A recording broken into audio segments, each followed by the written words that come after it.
मेरे सभी बच्चों समझो, सभी की लाइफ में भी कभी न कभी ऐसा पॉइंट आता है जहां पर डिसीजन अर्थात निर्णय नहीं कर पाते कि कौन सा रास्ता सही है और कौन सा गलत। और ऐसे में बहुत से लोग बस सोच विचार करने में अपना काफी समय बर्बाद कर देते हैं, जबकि जरूरत इस बात की है कि चीजों को ओवर एनालाइज अर्थात अति विश्लेषण करने की बजाय कई बुद्धिमान लोगों की तरह अपने ऑप्शंस को केयरफुली कंसीडर करके एक्शन लिया जाए और अपने एक्सपीरियंस के आधार पर आगे बढ़ा जाए। मेरे सभी बच्चों, मैं इसके ऊपर तुम्हें तीसरा समझदार दोस्त, वह कितना समझदार था उसके बारे में बताता हूँ, सुनिए।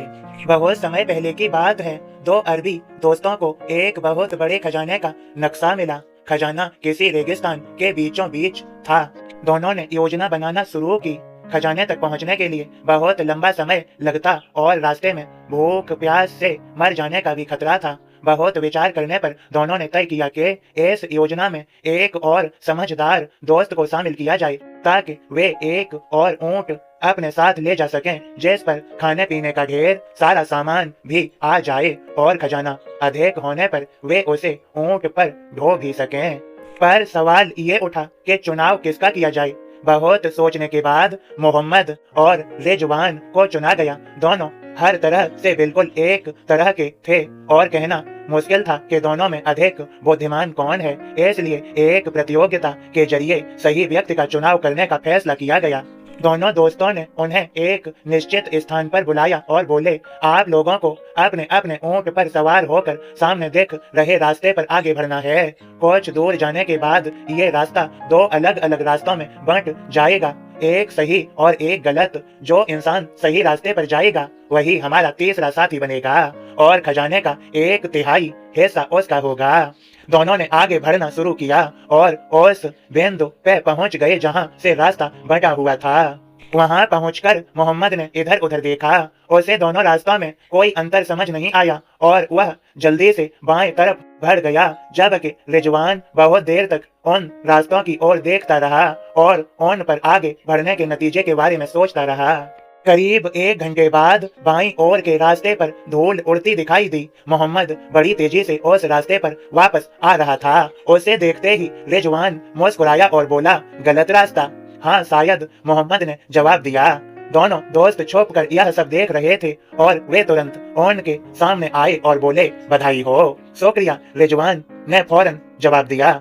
अब दोनों दोस्त एक साथ बोले, रिजवान तुम्हें नहीं, हमने मोहम्मद को चुना है। रिजवान गुस्से में बोला, पर मोहम्मद तो गलत रास्ते पर आगे बढ़ा था, फिर उसे क्यों चुना जा रहा है? अब अच्छे से समझो, क्योंकि उसने ये पता लगा लिया कि गलत रास्ता कौन सा है और अब वो सही रास्ते पर आगे जा सकता है, जबकि तुमने पूरा वक्त बस एक जगह बैठकर यही सोचने में गंवा दिया कि कौन सा रास्ता सही है और कौन सा गलत। समझो, यहाँ समझदारी किसी चीज के बारे में जरूरत से ज्यादा सोचने में नहीं, बल्कि एक समय के बाद उस पर काम करने और तजुर्बे से सीख लेने में है। मेरे बच्चों, उन दो दोस्तों ने अपनी बात पूरी की और खजाने तक ले जाने के लिए मोहम्मद को चुना।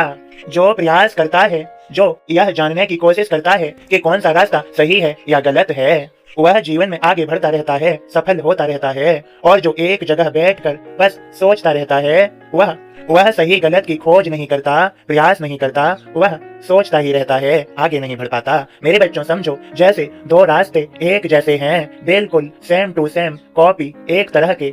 अब यह पता ही नहीं कौन सा रास्ता गलत है और कौन सा सही, तो जाकर देखना होगा कौन सा सही है और कौन सा गलत। अपने तजुर्बे से आगे बढ़ना होगा और सफलताएं पानी होंगी। मेरे सभी बच्चों, तुम्हें सभी को मेरी कृपा भरा आशीर्वाद। मेरा साथ है तुम सभी के साथ। मैं तुम्हारी सभी की सहायता मदद के लिए तत्पर हूँ, तैयार हूँ। मेरे प्रतिदिन इन संदेशों को सुनिए और लाइक कीजिए, शेयर कीजिए। तुम सभी पर मेरी कृपा हो रही है। सभी को आशीर्वाद, श्रद्धा, सबूरी बनाए रख के अपने कर्म कीजिए, आगे बढ़िए। सफलता तुम्हारे करीब है। सबका मालिक एक।